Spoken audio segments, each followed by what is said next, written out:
토요일에는 약 8,000명 가량의 온타리오주 놀수욕 윌로우데일에서 조성은 후보의 후원 행사가 성황리에 열렸습니다. 조 후보 재선을 위해 지난 금요일 선거사무소에서 열린 행사에는 한인 200여 명이 참석했습니다. 우리 한인 동포 여러분께 큰 감사를 드립니다. 여러분 없이 정치 일을 할 수 없습니다. 그리고 한 번만 더 부탁드리겠습니다. 조 후보는 현재 필리핀계 자유당 후보에 오차 범위 근소한 차이로 앞서고 있습니다. 때문에 한인 사회가 똘똘 뭉쳐 많은 힘을 보태야 할 때라고 주요 인사들은 강조했습니다. 처음 시작이 2%면은 방심해서는 안 된다는 것입니다.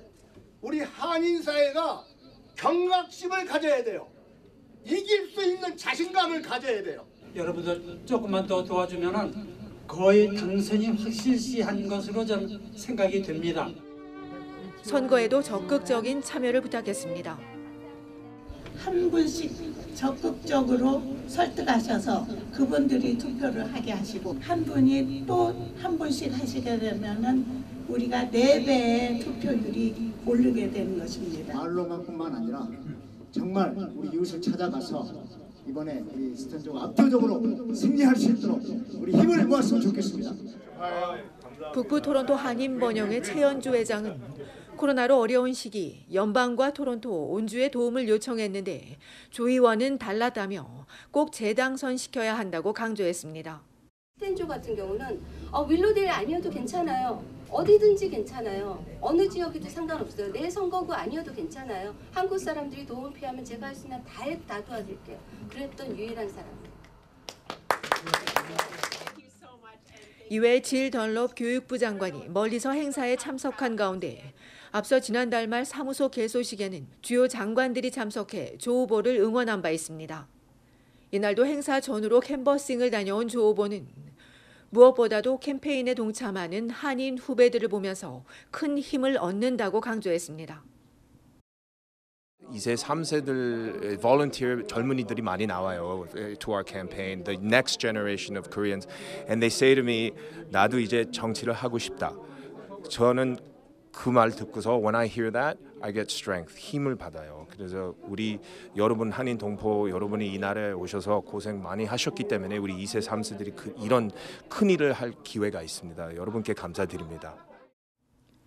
지금까지 2만 가구를 돌았다는 조 후보는 남은 기간 유권자 한 사람이라도 더 만나 지지를 호소하겠다며 필승 의지를 다졌습니다. 얼티비 뉴스 손희정입니다.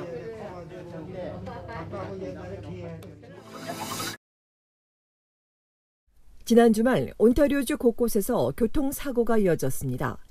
어제 오후 4시 15분쯤 스카버로 케네디 로드 인근 사공의 고속도로 동부방면 익스프레스 레인에서 운송트럭과 승용차 2대가 잇따라 추돌했습니다. 1차 사고는 운송트럭이 앞서가던 SUV를 들이받아 발생했고 이때 충격으로 옆 차선에 있던 승용차 측면을 들이받으면서 2차 사고가 난 것으로 알려졌습니다.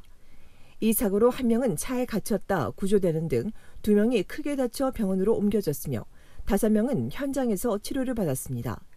또 익스프레스 레인이 전면 통제되면서 어젯밤 8시까지 수많은 차량들이 도로에 발이 묶이자 이곳을 빠져나오려 역주행 차량들이 목격되기도 했습니다.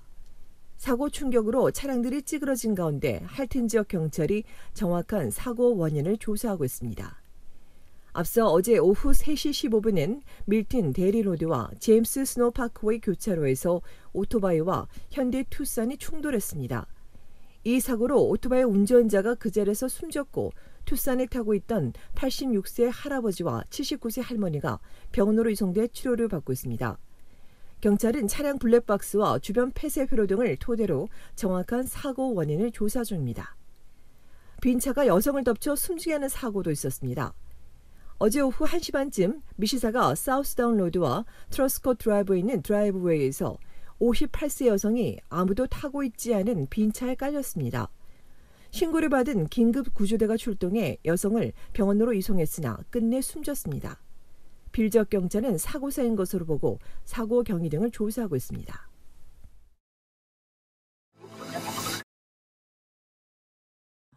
나이가 어린 대상자와 돈독한 관계를 만들어 심리적으로 지배한 뒤 성폭력을 가하는 것을 그루밍이라고 합니다. 교사와 학생처럼 특수한 심리적인 지배관계를 바탕으로 성폭력을 가하기 때문에 이른바 길들이기식 성범죄라고도 전해집니다.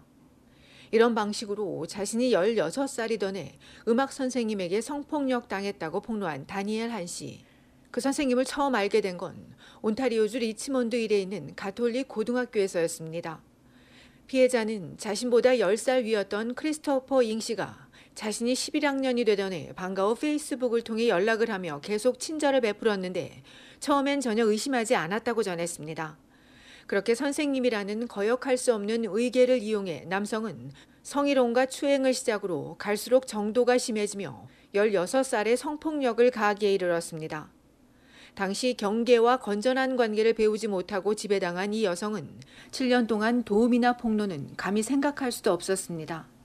그러다 25살이던 2년 전 2월 잘못됐다는 사실을 알고 경찰에 신고하게 된 겁니다.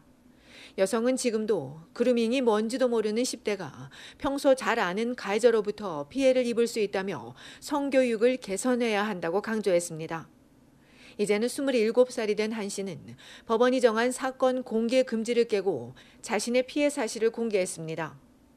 자신과 같은 피해자가 없기를 바라는 마음과 혼자가 아니라는 사실을 알게 해주기 위해 큰 용기를 냈습니다. 지금까지의 모든 과정은 너무 힘들었지만 가해자가 앞으로 학생들을 지도하지 않을 수 있을 가능성이 있기에 가치 있는 일이라고도 덧붙였습니다.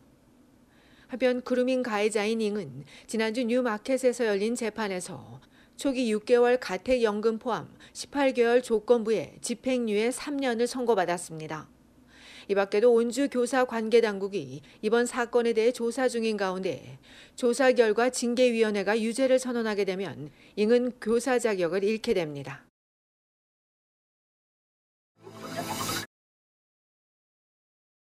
온타리오주 한인 유일의 무궁화 한인 요양원이 지난주 금요일 어버이날 기념 행사를 마련했습니다. 요양원 측은 온주 대부분 시설의 방역 규제가 해제됐지만 병원과 요양원은 아직도 안전 규제가 지속되고 있어 올해도 각각의 층에 있는 액티비티룸에서 안전하게 소규모로 진행했다고 밝혔습니다. 이날 행사에서는 요양원 직원을 대표해 각 부서 매니저들이 어르신들께 어머니 마음을 불러드렸고 카네이션을 달아드리며 선물도 전했습니다. 어르신들은 직원들이 준비한 노래 공연과 어버이날 관련 온라인 공연을 시청한 후 요양원 측이 준비한 음식을 드시며 즐거운 시간을 보냈습니다. 이외에도 이날 점심엔 LA 갈비와 잡채, 전, 과일도 제공했습니다.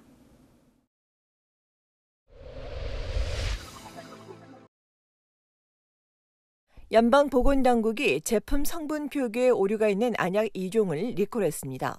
리콜 안약은 파머세이브 어드밴스드 릴리프 안약과 컴플리먼트 어드밴스드 릴리프 안약으로 주로 경미한 눈 자극이나 건조, 충혈을 완화시키기 위해 사용되는데 이 제품 안에 들어있는 글리세린과 나파졸린 HCl가 신고되지 않았습니다.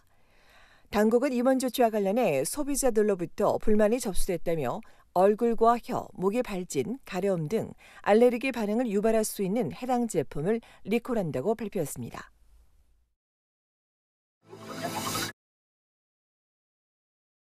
온타리오주 광역 토론토 건설 노조 일부가 또 전면 파업에 돌입했습니다.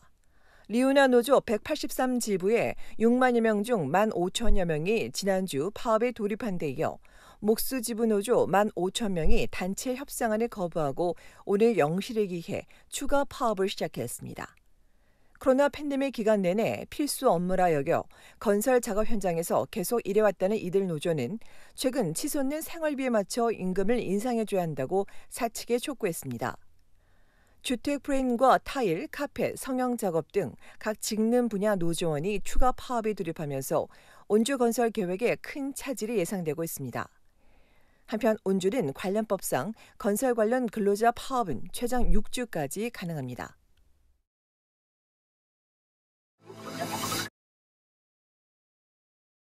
온타리오주 스카보로 아파트에서 불이 나 2명이 다쳤습니다. 오늘 새벽 3시쯤 킹스턴 로드와 댄퍼스 인근 글렌 에베레스트 로드 10번지에 있는 아파트 5층에서 불이 나 2명이 다쳐 병원으로 옮겨졌으며 소방당국이 화재 원인 등을 조사하고 있습니다. 필적 경찰은 편의점 강도를 공개 수배했습니다. 경찰에 따르면 용의자는 지난 5월 3일 아침 딕시로드와 레스번로드 이스트에 있는 편의점에 들어와 직원을 죽이겠다고 협박한 뒤 폭행했습니다. 경찰은 백인 남성 용의자가 키 173에서 178cm이고 중간 체격의 검은색의 짧은 머리를 하고 있다며 용의자에 대해 알고 있는 주민들의 제보를 요청했습니다.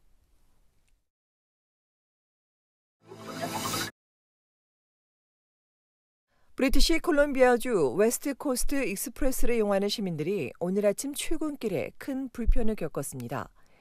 오늘 아침 6시 55분부터 8시 10분 사이 미션시티에서 워터프론티어까지, 반대로 워터프론티어에서 미션시티까지는 새벽 5시 반부터 6시 45분 사이에 운행이 취소됐습니다. 트랜스링크는 기술적인 문제로 인해 4호 열차 운행이 중단됐다며 이용객들에게 사과를 전했습니다. 한편 지난 1월 29일부터 파업에 돌입한 시투스카이 대중교통 노조가 오늘부터 다시 협상에 돌입한 것으로 알려졌습니다.